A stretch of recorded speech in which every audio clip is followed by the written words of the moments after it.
रमेश एक छोटे से गांव का एक साधारण लड़का था। उसकी जिंदगी में हर चीज का एक उद्देश्य था।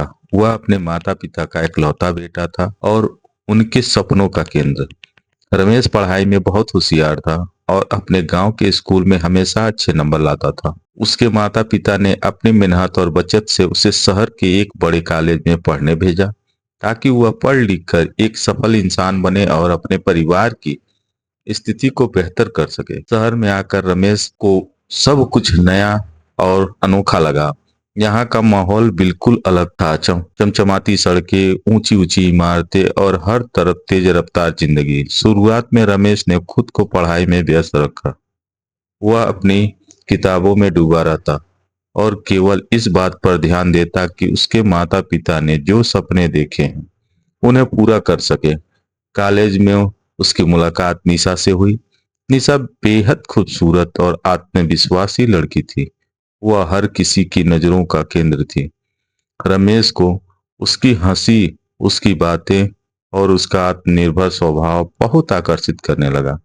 निशा से दोस्ती करना रमेश के लिए शुरुआत में असंभव सा लगा, लेकिन धीरे धीरे उनके बीच बातचीत शुरू हुई। निशा का जीवन रमेश से बिल्कुल अलग था। वह एक अमीर घर की लड़की थी। उसका पहनावा, उसका रहन सहन और उसकी दुनिया, सब कुछ रमेश की दुनिया से बिल्कुल अलग थी। लेकिन रमेश ने खुद को उसके साथ ढालने की कोशिश की। उसने उसकी हर छोटी बड़ी जरूरत को समझने और पूरा करने में खुद को झोंक दिया। दोनों की दोस्ती धीरे धीरे और गहरी होती गई। रमेश ने महसूस किया कि वह निशा से प्यार करने लगा है। एक दिन उसने अपनी भावनाओं का इजहार कर दिया। निशा ने इसे स्वीकार कर लिया। रमेश को लगा जैसे उसकी जिंदगी पूरी हो गई हो। अब उसका हर दिन निशा के साथ बिताना सबसे अहम बन गया था। निशा को महंगे गिफ्ट पसंद थे।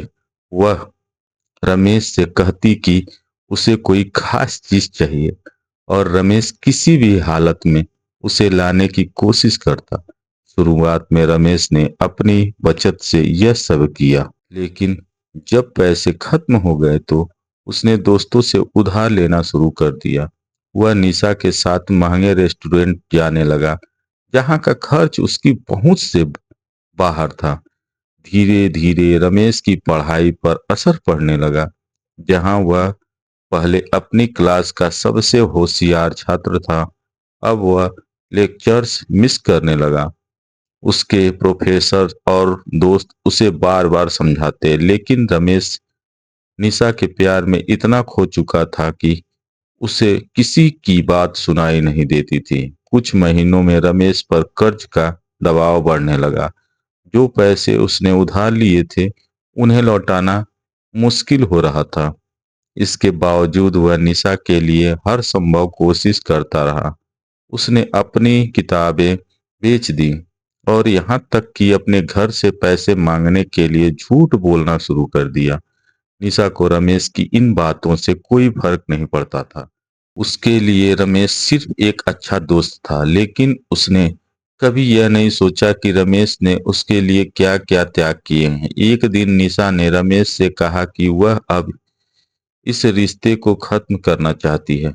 उसने साफ साफ कह दिया कि वह रमेश जैसे लड़के के साथ अपना भविष्य नहीं देख सकती, क्योंकि वह उसकी महत्वाकांक्षाओं और उसकी जीवन शैली से मेल नहीं खाता।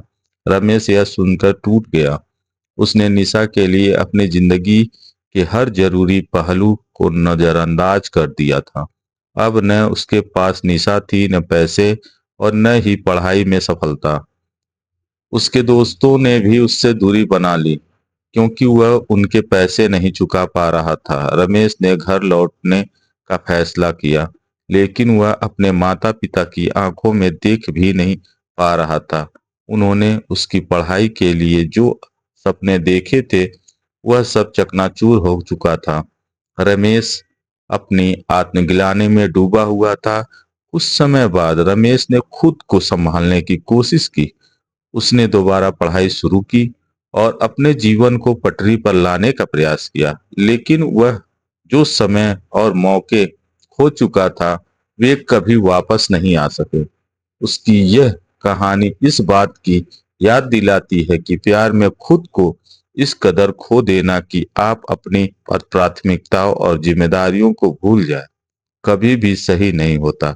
संतुलन बनाए रखना और अपने सपनों को सबसे ऊपर रखना जरूरी है। अगर ये कहानी आपको अच्छी लगी हो तो मेरे चैनल को लाइक और सब्सक्राइब जरूर कर लीजिएगा ताकि अगली कहानी मैं जब भी लाऊं उसका नोटिफिकेशन आपको मिल जाए और आप देख सकें। धन्यवाद।